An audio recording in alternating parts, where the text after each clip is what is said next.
Plan Reseteo, con César Vidal y Lorenzo Ramírez.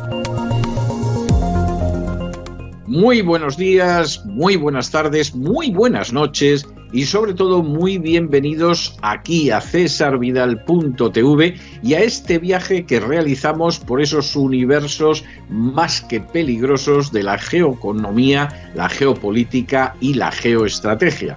Por supuesto, vamos a darle una vuelta a cuestiones absolutamente candentes, de esas que hacen temblar la tierra en el sentido más literal, y como siempre, quien va a conducir la nave será, con su peculiar acierto, con su documentación tumbativa y con su estilo inigualable, don Lorenzo Ramírez.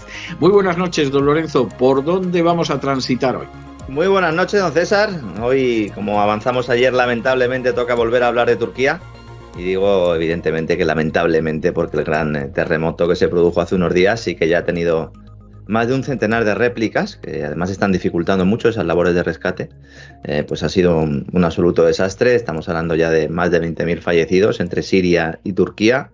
La gente se olvida de Siria, pero también es un país muy afectado, país que ya estaba en una situación muy complicada por esa guerra permanente y por esas sanciones occidentales. Una tragedia que amenaza con durar meses, si no años, una catástrofe que le ha venido como anillo al dedo a aquellos amantes de la guerra que llevaban tiempo poniendo a Turquía en la diana. No han tenido que disparar, o a lo mejor sí, ¿no? Vamos a analizar hoy esa posibilidad, porque Turquía tiene un papel, sobre todo últimamente, ha representado un papel muy importante tras la intervención militar rusa en Ucrania, actuando de mediador entre la OTAN y el Kremlin. Ya le dedicamos un programa aquí, hablando precisamente de un atentado, del atentado famoso de Estambul, ese Erdogan chico responsable de la clase.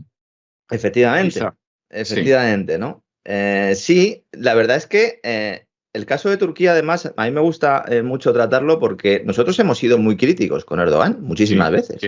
Sí. Y entonces, claro, cuando hay unos hechos que te plantean una serie de argumentos, pues los tienes que utilizar, ¿no? Y yo creo que esto sirve muy bien para ver cómo, hasta qué punto, ¿no? Uno tiene que huir un poco de los prejuicios e intentar analizar los hechos tal como son, ¿no? O por lo menos investigar para acceder lo más posible a esa realidad, ¿no?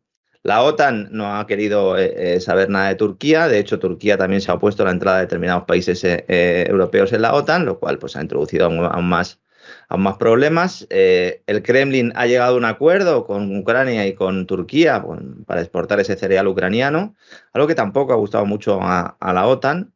Y al mismo tiempo pues ha hecho valer su peso en la Alianza Atlántica, pues con ese caso de Suecia y Finlandia oponiéndose además ya de forma sine die, ¿no? Como decidió a finales del pasado mes de enero, ¿no? Hoy vamos a analizar el antes y el durante de ese terremoto, también un poco el después, considerando la posibilidad de que haya sido provocado por alguna de las armas que existen a tales efectos, aunque desde los medios oficiales se siga negando que hay tecnología que permite crear desastres naturales. Esto ya hablamos de ello bastante en ese programa especial que dedicamos a la geoingeniería hace unas semanas. Analizaremos algunas imágenes también que apuntan a que pudiera haberse utilizado el proyecto HARP, que muchos parecen haber descubierto ahora, lo celebro, pero que hace mucho tiempo que dejó de ser un proyecto para convertirse en una realidad. Le seguimos llamando proyecto, pero no es un proyecto. De hecho, los rusos tienen otro, ¿no? Pero antes de entrar en ello, vamos a ver algunos antecedentes importantes, ¿no? Que al mismo tiempo son muy inquietantes. Son muchas coincidencias, ¿no? Porque todo ha sucedido justo antes del seísmo, en unas 2 semanas de alerta roja en las que la tensión entre Turquía y la OTAN, sobre todo por parte de Estados Unidos, fue increciendo hasta llegarse a un enfrentamiento directo que fue verbalizado por el ministro del Interior turco, diciéndoselo además al embajador de Estados Unidos en Ankara, Jeffrey Flake, cuando le dijo textualmente aquello de saque sus sucias manos de Turquía. Si le parece, don César, vamos a ver el vídeo. Y luego hay que tener el turbante muy bien puesto para decir lo que vamos a ver ahora. Vamos a verlo, pero insisto, hay que tener el turbante, pero muy bien calado, ¿eh? Vamos a verlo y ahora lo ponemos en contexto.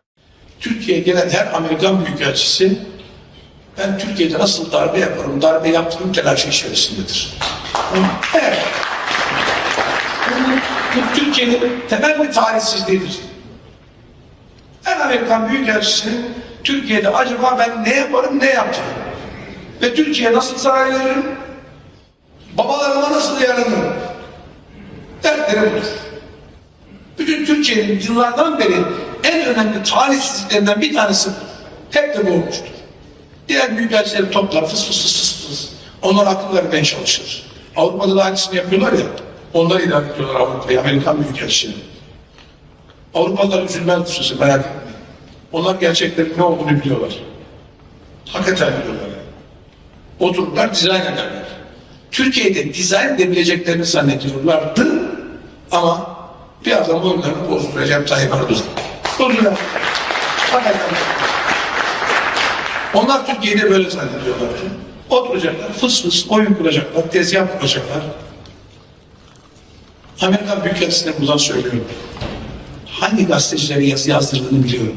Pis ellerini Türkiye'nin üzerinden çek. Çok net. Pis ellerini Türkiye'nin üzerinden çek. Neleri yaptırdığınızı, hangi adımları attırdığınızı, Türkiye'yi nasıl karıştırmak istediğinizi net bir şekilde biliyoruz. O pis ellerinizin, o maskeli, sırtan yüzlerinizi Türkiye'nin üzerinden çekiniz. Bu kadar açıklayınız. Bueno, pues yo creo que se puede decir más alto, pero más claro no. También es verdad, porque esta es una cuestión sobre la que se pasó de puntillas en su día, que Estados Unidos le quiso dar un golpe a Erdogan. Yo recuerdo perfectamente cuando le quisieron dar un golpe a Erdogan. Recuerdo el sujeto al que no conocía ni su madre turca, que vivía aquí en Estados Unidos y era el que tenían pensado como nuevo presidente de Turquía, o sea, iba a llegar investido sobre todo con el respaldo de la CIA. Y recuerdo que Erdogan, que es un personaje hacia el que yo siempre he sido muy crítico y lo sigo siendo, sin embargo, dio muestras de una talla y de una gallardía tremenda, paró el golpe y vamos, aquello lo solucionó en horas. En vez de asustarse y salir corriendo, el tipo agarró el timón y sujetó la situación. Claro, conociendo a Erdogan ya te imaginas que está pensando, esta te la guardo. O sea, has intentado derribarme de un golpe, no creas que esto lo voy a pasar por alto o voy a cerrar los ojos o voy a hacer como que no lo veo. Yo voy a seguir mi política y de hecho la política de Erdogan ha sido una política cada vez más independiente desde el intento de golpe, porque se dio cuenta de que primero, si podían lo derribaban y segundo, de los supuestos aliados no le iba a ayudar ni Blas, ni Blas.